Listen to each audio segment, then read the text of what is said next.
Good morning, good morning, good morning. This is the day the Lord has made. Let us rejoice and be glad in it. Welcome to another Morning Motivation with Marcus. And today I want to talk about Jesus wept.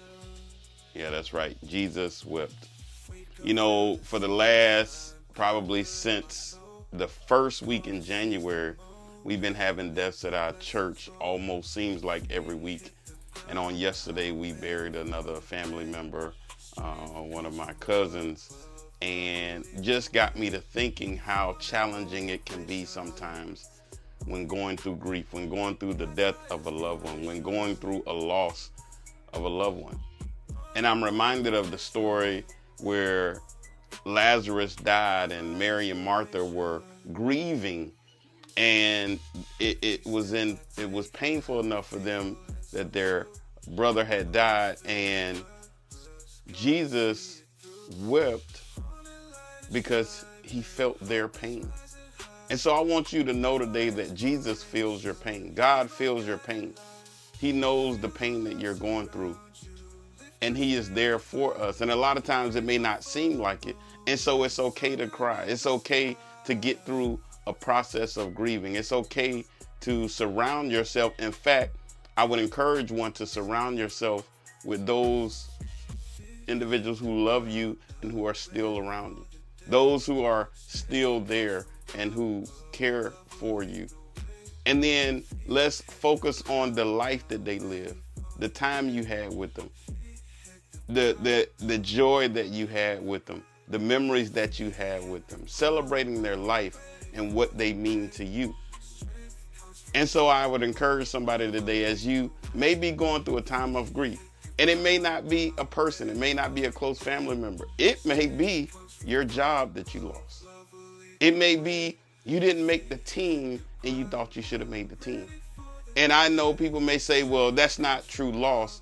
But if your heart desired that, if your mind, if your everything said, this is what I want to do, and it didn't happen, or you had it and you lost it.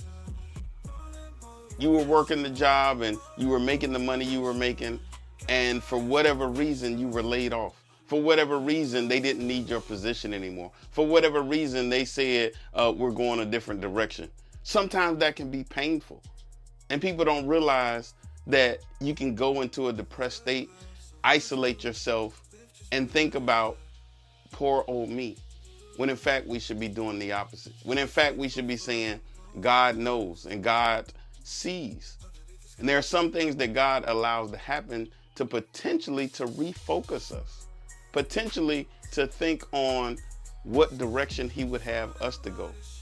So whether it's a family member, whether it's something that you endeared most, something that was close to you that you may have lost, I would ask first that you lean on God, surround yourself with people who love you, and then refocus your mind on what direction you ought to take going forward. What direction should you move in now going forward? What direction should you move in without that person, without that job, without your bank account looking the way that it is, without whatever it is that you had at some point in time that you no longer have.